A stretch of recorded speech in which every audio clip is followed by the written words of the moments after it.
welcome to today's video. So this one is one of those hardware ones.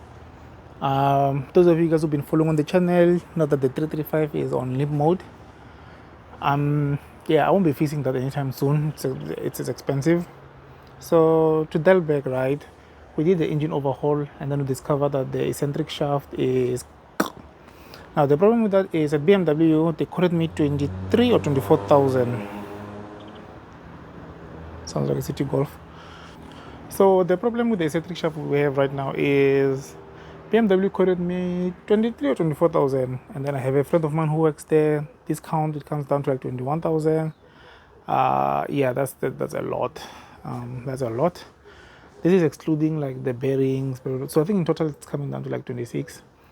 But I do have an alternative. It's a OEM level quality one that I am gonna get. It's from this company, Cobel something, which is German. What they do, this company manufactures engine parts, among other things, right? So your pistons and all this. So they're a very reputable company. So yeah, that's the one I'm gonna get. The whole set, the whole kit from one of these companies here, Euro what. It's about 10 grand when it's on sale now, including delivery. I'm estimating it's gonna be around 12-13 grand, which is much better, right? Today I'm doing two things. Number one, I am gonna be adjusting the eccentric shaft.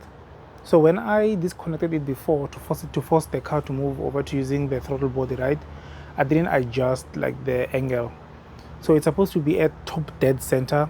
So okay, anyways, what this thing does, the eccentric shaft, right, I think I mentioned it on the previous video, but anyways, what this thing does is it controls how much air goes into your engine by opening and closing. So it could open to like different angles, like maybe it opens 100%, 100 degrees, for example. You get what I mean? But it controls how much air goes into your engine. So before the eccentric shaft, we had the throttle body. So this 335 also has that. Should the eccentric shaft or the Valvetronic system fail, the car will fail over to using the throttle body. And what the Valvetronic system will do is it's going to force itself to stay at the maximum open position for all the air to go through, and the throttle body will control how much air goes in. But in my case, I did use the software, like the Beamer link, to check the angle of the shaft, because the car has to know where it is so it can know how to adjust it. It was sitting at 180 degrees, and I think when it's on full lift, it's supposed to be at 190 degrees or 190 something degrees. So this car has about 10% plus less air going into the engine. So I need to fix that. Like right now, if I start it fine, it's gonna start fine, but when it's hot, without the cold starter that forces the engine to stay at high revs, it's gonna bog. Like it's gonna start and then switches off until eventually it switches on. So I'm gonna fix that so I can at least still use the car. The car's usable, it's just that it doesn't have full power.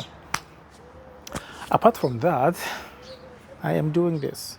Okay, so I am going back. I'm sure the previous owner had a valid reason why he was using the Dinan Performance coil pack. So I'm gonna go back to this. When I check online, this has 10% more ignition than the standard black ones that I currently have.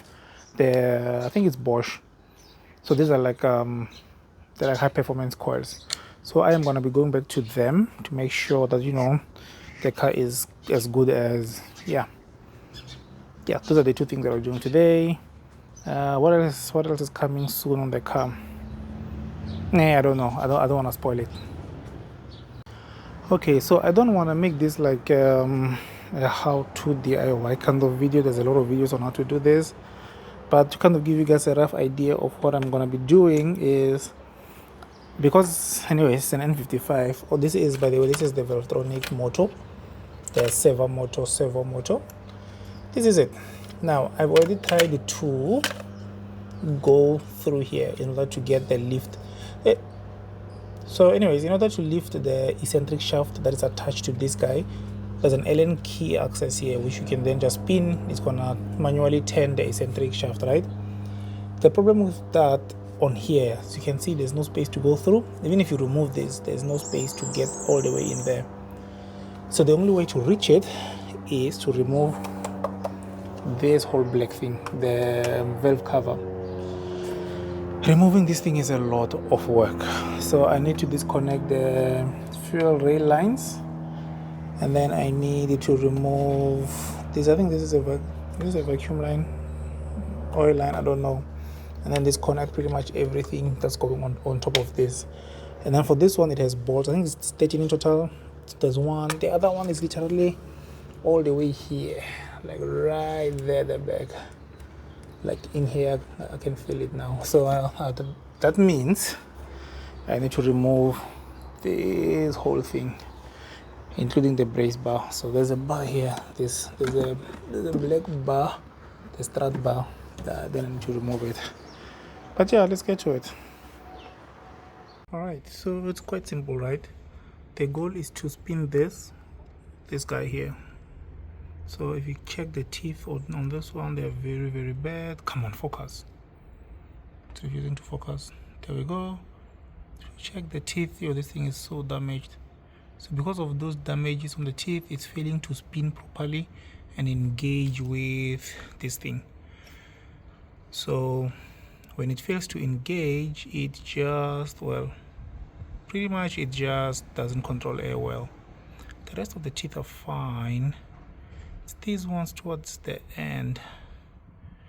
Okay, what I want to do might not work. So this is what I mean. It's the teeth towards the end, these ones, right? And these are the ones that I need for them to clamp to this thing so it stays open. Highly likely it's gonna go back now, but as I drive, it's gonna keep slipping back until it goes back to the same problem I have. Anyways, so what I'm gonna do, I'm gonna use this. So if you look at in here, right, can I even see? Let me give you guys a flashlight. Yeah, there it is. You see the little, come on, what's wrong with this bloody phone? Samsung, man. Like it's just switching the camera. But anyways, I'm trying to get to that right there, what I'm looking at. It's refusing to focus, but yes. So all I need to do in order to get to this, I do that, I get to it.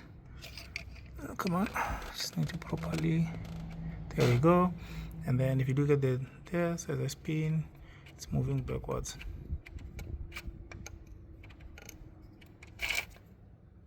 Alright, so I'm going to be putting everything back. Yeah, this is the N55. All I had to do for this was, this is the eccentric shaft like I showed you guys, this guy here. And again, like I showed you, if you look at the teeth on my one, it's damaged. So because the teeth are damaged right there, this motor that controls it struggles to engage these teeth. It just slides off it. So the error that I was getting is too frequent adjustments. That's because this thing was just free falling every time it gets here. But anyways, the goal was to set it so if it's like this at this position, that means air can go in, because this thing is like it's like a half circle, right? So air can pass through properly. And then yeah, so that's how you adjust it. There's a hole in here. You just put that, get your Allen key to lock, and then just make sure it stays at the top position. And yeah, remember, once it's at the top position, don't connect this, because if you connect it, the car will then rotate this thing back. So yeah, I'm just gonna put everything back. This engine is clean. It just got overhauled not long ago, so it's a very, very clean engine. But yeah, apart from that, I don't see anything. Let me do a quick sweep. Maybe you guys can see something that is wrong.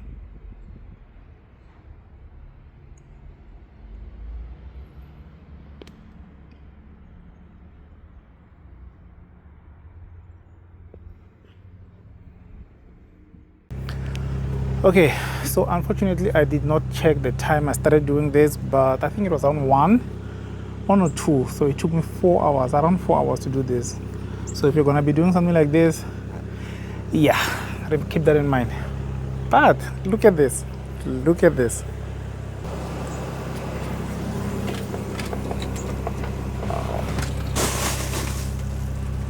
So car has been idling for a while. The only error I have is the brakes. The drivetrain error is gone. Like it's vehicle status. Where is it? Check control. That one, not this one. Check control. See, nothing. Well, time, doors, fuel, and brakes. The drivetrain error is gone.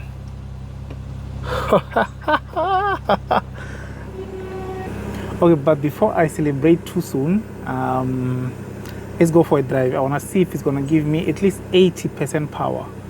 Like, I want to see if it's gonna, yeah, if it can give me roughly that amount of power, sure, I can live with that. So there's only one thing that worries me right now.